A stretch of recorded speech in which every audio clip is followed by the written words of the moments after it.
Bismillahirrahmanirrahim. Assalamualaikum warahmatullahi wabarakatuh. Yang terhormat Ibu Ida Farida Cahaya MPD selaku dosen pengampu mata kuliah metodologi penelitian dan teman-teman yang saya banggakan. Saya Muhammad Jan Algifari dengan NIM 12120808071 kelas 5A. Pada kesempatan kali ini saya akan memaparkan hasil analisis jurnal saya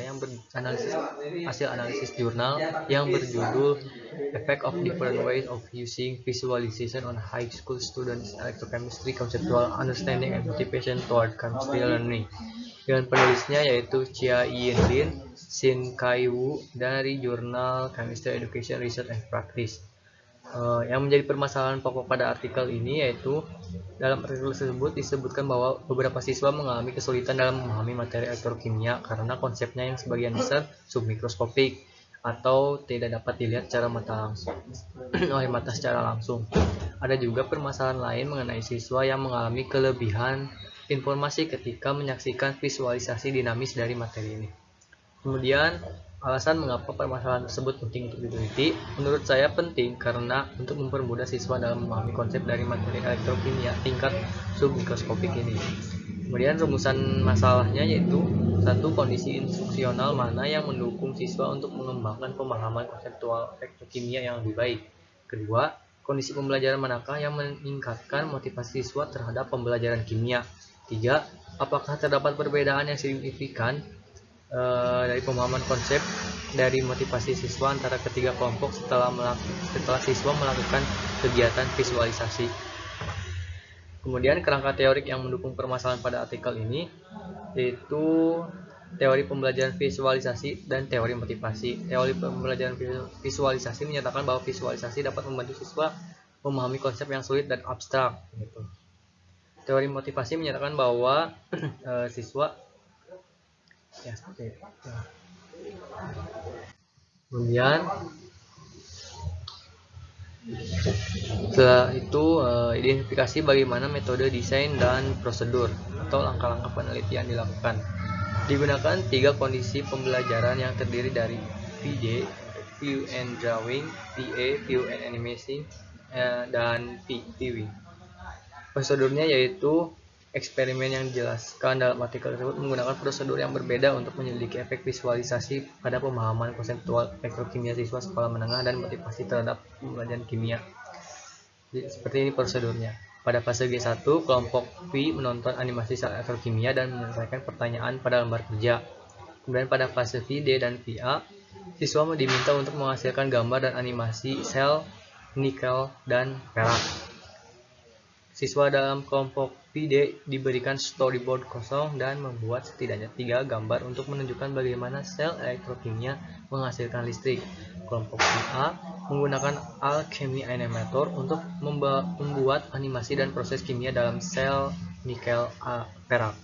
Pada fase E1, siswa dalam kelompok VD dan VA mengevaluasi visualisasi yang dibuat oleh pasangan siswa lain, sedangkan kelompok V mengevaluasi animasi yang dihasilkan oleh kelompok VA.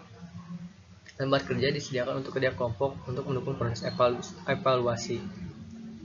Kemudian yang ketujuh yaitu pada fase M1, siswa di semua kelompok memberikan saran tentang cara memodifikasi dan meningkatkan visualisasi mereka berdasarkan evaluasi. Pada fase V2, guru memperkenalkan elektrolisis dan elektroplating ke 3 kelompok tersebut dan menggunakan 2 animasi untuk menjelaskan konsep tersebut.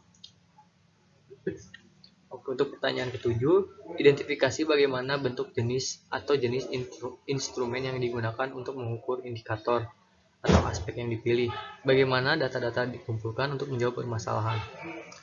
Data dikumpulkan melalui tes pemahaman konseptual dan kuesioner motivasi siswa sebelum dan setelah instruksi. Selain itu, data juga dikumpulkan melalui evaluasi visualisasi yang dibuat oleh siswa dan saran untuk memodifikasi visualisasi mereka. Yang kedelapan yaitu bagaimana cara mengolah dan menganalisis data yang dilakukan. Data yang terkumpul dianalisis menggunakan sampel berpasangan t-test untuk menguji apakah pemahaman konseptual siswa dan motivasi belajar kimia meningkat secara signifikan dalam kelompok. Selain perbandingan kinerja siswa secara keseluruhan antara pre-test, post-test, dan tertunda post-test, tertunda post test. Juga dilakukan analisis butir soal tem tes. Konsep dikelompokkan menjadi 4 bidang konsep dan 2 jenis tingkat representasi, yaitu 1 tingkat dan lintas tingkat. Analisis statistik antara bidang konsep dan tipe representasi dilakukan. Selain itu, item kuesioner motivasi dikategorikan ke dalam 4 skala. Nilai rata-rata siswa dari berbagai jenis item sebelum dan sesudah pengajaran dianalisis dan dibandingkan. Ukuran efek dihitung menggunakan di Cohen untuk mengukur besarnya efek pengobat. Mengenai pertanyaan penelitian ketiga, kami menyelidiki perbedaan antara pemahaman konseptual dan motivasi ketiga kelompok pada post-test dan tertunda post-test.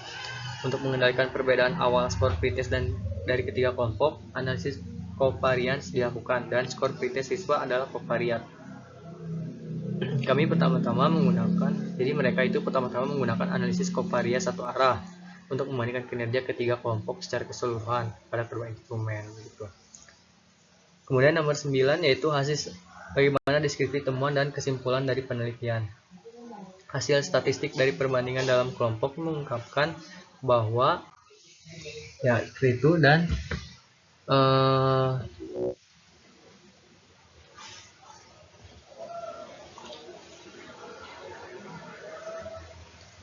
mengenai motivasi secara keseluruhan sebelum dan sesudah pembelajaran, hanya kelompok PA yang menunjukkan manfaat motivasi dalam pembelajaran kimia.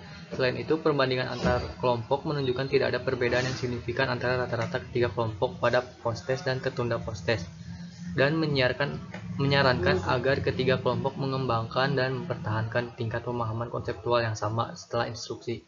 Demikian pula perbedaan penggunaan visualisasi tidak memberikan perbedaan terhadap motivasi belajar siswa. Studi ini memajukan pemahaman tentang bagaimana mengembangkan belajar kimia siswa.